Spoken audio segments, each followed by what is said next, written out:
Shalom, first and foremost, I'm going to give all praises, glory, and honor to Yahweh, Ba'Shem, Yahushai, Ba'Shem, Kodash. I'm going to give double honors to the elder apostles of Great Millstone who rule well, and salutations of much love to the rest of you sincere Akim, pushing the word in truth and sincerity. This is the Cleric Izar coming at you with another lesson. I am continuing in my lot to bring you my ongoing series from Excerpts of Hollywood, this Factory of Perverseness, another observation of predictive programming, how art imitates life and vice versa. Just a reminder, the purpose of my videos is to show correlations. A correlation is an observation of a mutual relationship or connection between two or more things. I use movies to extract or extrapolate a narrative. I'm not glorifying the Hollywood culture or life. I have a wide knowledge of films, whether they be foreign or domestic, and I just use them as an example to bring out those similarities and those correlations. To quote Cecil B. DeMille, the greatest source of material for motion pictures is the Bible. I call this lesson, "The Coming Arrows Will Not Be Broken." The image I have on display is from a film I watched in the past. Of course, being this truth, I reflected on this particular movie.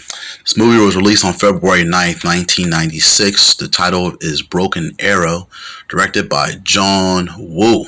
Okay, all right. I haven't seen this film in a while, but this particular term of a broken arrow basically is a term of a nuclear missile that has been is not going into its destination. If a real arrow in real life gets broken, it's not going to go to the destination that it's intended to go once it's been fired. All right, it's not going to go to its intended target. Hence the term broken arrow. But basically, in this particular film, a nuclear missile goes down, and like I said previously, it's not going to its intended target. That's where I get the term. So, but in this film, someone's trying to steal a nuclear warhead. Okay, and I found this online with this particular image, and I'm just going to read what it says. It says, "The bomb in Broken Arrow is still described as the power of God. It is the nuclear power of God that seduces and brings about Air Force Major Vic Deacon's downfall." Major Vic Deacons is played by John Travolta here, as you see in this particular image.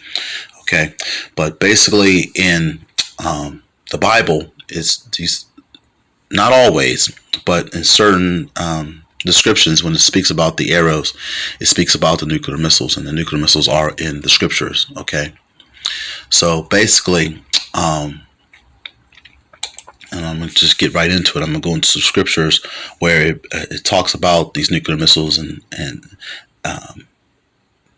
its use. Okay, and I'm going to have a part 2 of this particular series. I'm going to bring out some further definitions, so please bear with me, but I'm just going to go right to the point on this particular lesson. But Babylon, aka America, Babylon the Great, I should say, is going to be taken down by the nuclear missiles along with the chariots of the Heavenly Father, all right, which are going to be accompanied by Yahushai, who you people ignorantly call Jesus Christ. And they're going to make sure that these particular missiles reach their target. Okay. But this has been predicted in the scriptures. And like I said, I'm going to bring out several of them in this lesson as well as the next lesson. Okay.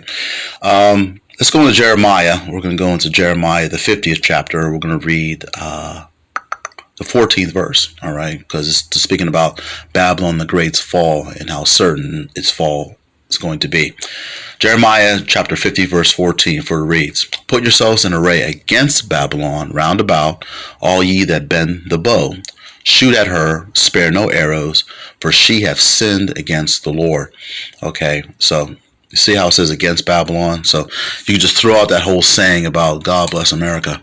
Okay, and I'll admit, when I was in the world, you know, it's so easy to get caught up in that particular saying. All right, especially when you're the one living here, you know. But being in being the fact that according to the scriptures, the elect are going to be saved out of this. They're going to be the ones to experience salvation and be delivered in the chariots, as I previously mentioned, because Yahushua, the one you usually call Jesus Christ, is going to be back to save them from this impending destruction, or impending nuclear destruction, I should say. Okay, and this is what we're hoping for. Okay, all right, and the elect will be viewing this particular destruction from a bird's eye view. Actually, not even a bird's eye view, because a bird can't really go as high as where these ships can go. They're literally going to be above the planet, and birds can't fly in space. But they'll be in space in the chariots, witnessing the destruction of these missiles pelting this place we call America, Babylon, aka the Great, as the scriptures describes it as.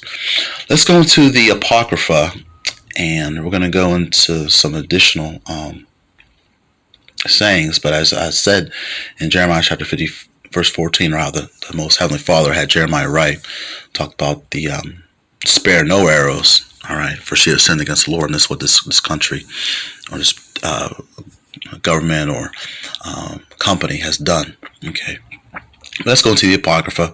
2 Ezra chapter 16. We're going to speak about the arrows again. All right, we're going to start at verse 12. The earth quaketh, and the foundations thereof. The sea ariseth up with waves from the deep, and the waves of it are troubled, and the fishes thereof also before the Lord, and before the glory of his power. Verse 13. For strong is his right hand that bendeth the bow. All right, just like in Jeremiah chapter 50, verse 14, talking about the bending the bow. His arrows that he shooteth are sharp. Okay, talking about the missiles, this is what the arrows is. Okay, there are, Salakia. His arrows that he shooteth are sharp, and shall not miss. Okay, so when these things get shot off, they're going to hit their intended target. So this is why I'm naming this lesson, the coming arrows will not be broken. All right, because these arrows are not going to be broken. They're going to stay intact. There's not going to be any missile defense system that's going to tear these things apart, so they do not hit their intended target. Okay, let me read that again. Verse 13 in 2 Ezra. For strong is his right hand that bendeth the bow. His arrows that he shooteth are sharp, and shall not miss when they begin to be shot into the ends of the world. And you can also watch I want to say Terminator 3, Rise of the Machines, as well as the beginning of Terminator Genesis, when they show you those missiles going off in those particular areas, even from above the planet. You see like the clouds, but you see those bombs being so intense that they actually pierce the clouds. Okay. Verse 14. Behold, the plagues are sent, and shall not return again until they come upon the earth. The fire is kindled, and shall not be put out till it consume the foundation of the earth. And in my next lesson, I'm going to bring out the plagues, because this is practically the last plague. All right, verse 16. Like as an arrow which is shot of a mighty archer returneth not backward. All right, hear that? Let me read that again. Like as an arrow which is shot of a mighty archer returneth not backward. Even so, the plagues that shall be sent upon the earth shall not return again. Woe is me, woe is me. Who will deliver me in these days? So the prophet Ezra is seeing these things occur in a vision, as far as the arrows or the missiles firing off, and he's seeing how the destruction is just laying waste to everything. So he's wondering how he's going to be delivered, because he knows about reincarnation. He knows he's going to come back in this particular line, or in this particular time, I should say. But I'm just going to end it on this, because I always like to end my videos on a good note with some type of silver lining. There is light at the end of the tunnel. So in other words, there is a happy ending. Because I'm going to go into my second lesson. It's going to go into the fact that these arrows are made with the Heavenly Father who instructed man to make them. Okay, so all praises and glory go on to Yahweh. Okay, in the name of his son, by Hashem, Yahweh Shai, who put it in these people's minds to make these destructive weapons. Okay, all right, Psalms chapter 7, verse 13. He hath also prepared for him the instruments of death. He ordaineth his arrows against the persecutors. Okay, all right.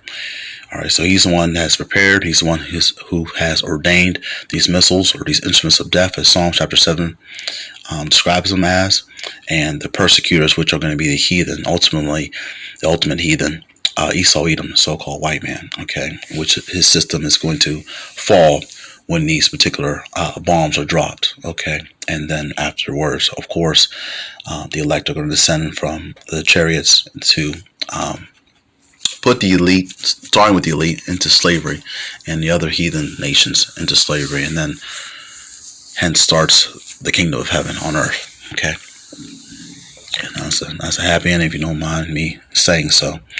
Okay. Well, I just wanted to share that. Lord willing, this lesson was edifying. I want to give all praise to Yahweh Hashem Yahushai, who gives me the strength and the spirit to continue to strive and adore in these last days. Shalom to the whole full elect. And on to the next video. Stay tuned for part 2.